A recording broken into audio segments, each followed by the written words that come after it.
Yeah, this one, yeah, this fire again.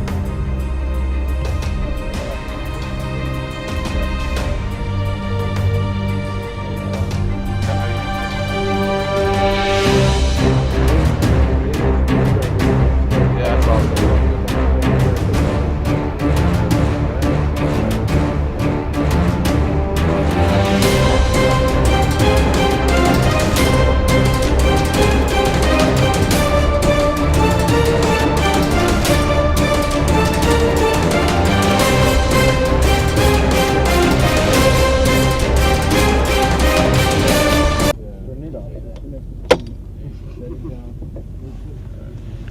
The Javelin is one of the U.S. military's most effective, man-portable weapon systems.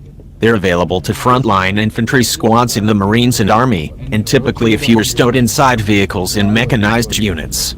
The U.S.-made FGM-148 Javelin is one of the premier portable anti-tank missile systems in the world. It's also an expensive piece of kit, with each missile typically costing more than the targets it eliminates. Still, the infrared-guided Javelin has proven itself in combat in Iraq, Afghanistan, and Syria and has reliable shtick that should work on virtually any tank out there. It hits them on the weak top armor. It also exposes its crew to less danger than the typical guided missile system. Because it's such a lightweight system, it may end up being a first responder on the ground to emergencies that could be described as massive, unexpected tank invasions, a scenario the U.S. military could have faced during Operation Desert Shield, when it deployed light infantry to defend Saudi Arabia, and currently fears in the Baltics. The Javelin is so effective that who the United States sells or gives Javelins to has become a political issue on more than one occasion. Within the U.S. military, the Javelin also looks set to transition from being purely an infantry system to being mounted on vehicles. So how does one throw these anti-tank spears, and why are they powerful? The Javelin doesn't look as sleek and deadly as its name would have you think. It resembles a clunky dumbbell slightly over 1 meter in length. Fortunately, you don't need good looks to blow up a tank.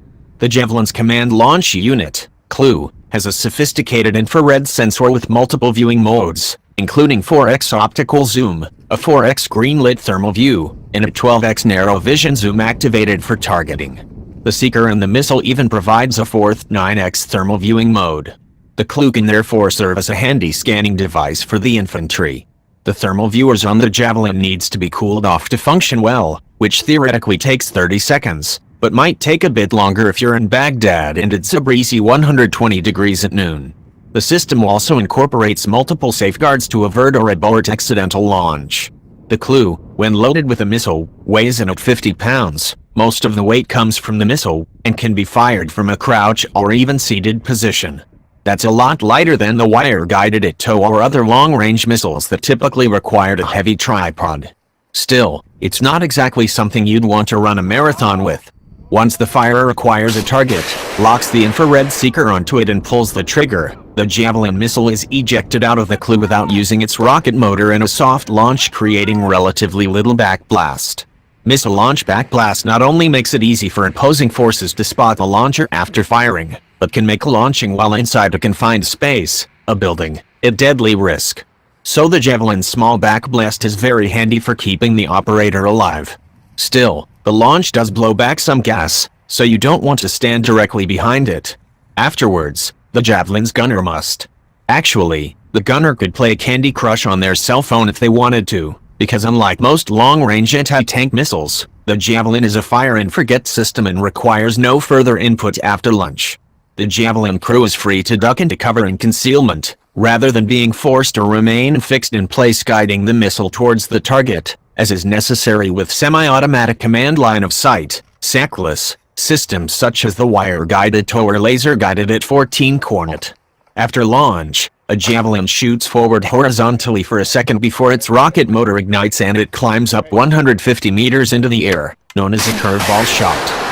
It's quite a sight, as you can see in this video.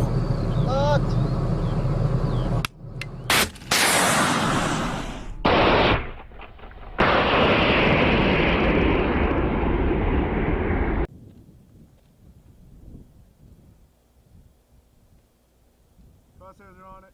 Okay, let us know when you're ready to fire. Ready to fire. Fire.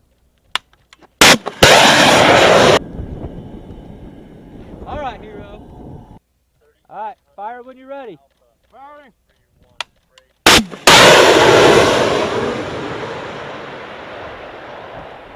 Boom! There you go. Good.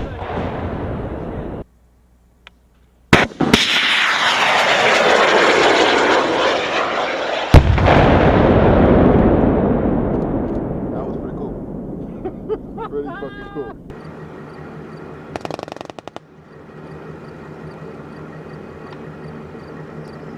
The future of the Javelin. The Javelin has undergone quite a few upgrades since initial deployment in 1996. Let's take a look at 3 of the most important ones. Given that the Javelin has been used primarily to hit soft targets and structures, a new version of the Javelin warhead with a deadlier blast fragmentation has been introduced, designated the FGM-148F. This new warhead is supposedly just as effective against tanks, and no costlier than its predecessors. The Army has also been funding the development of a lightweight command launch unit.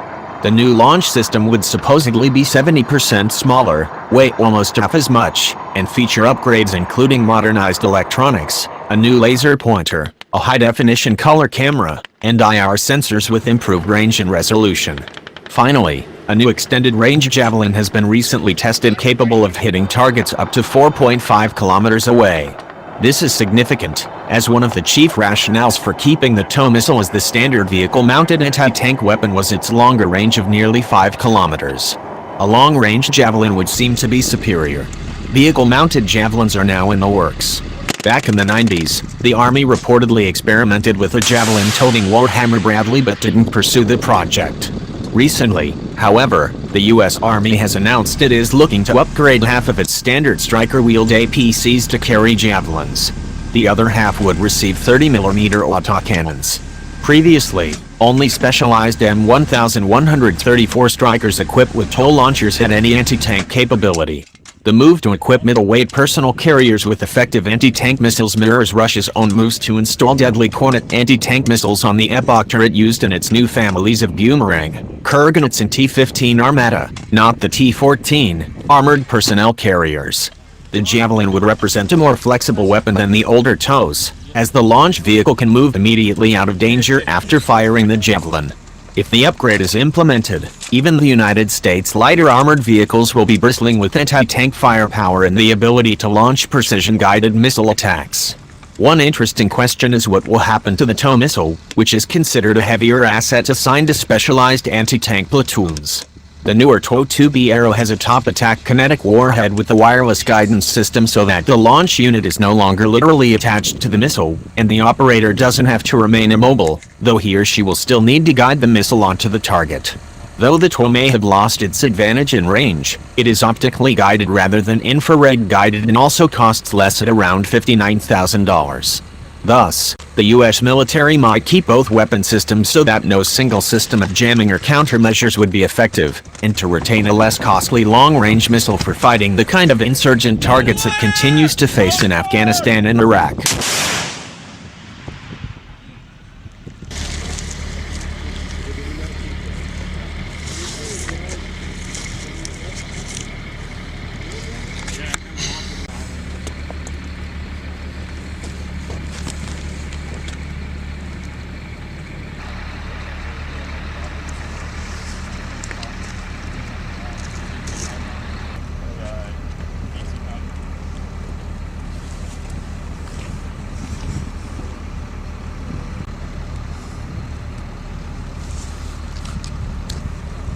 Fire the hole! Fire the hole! Fire the hole!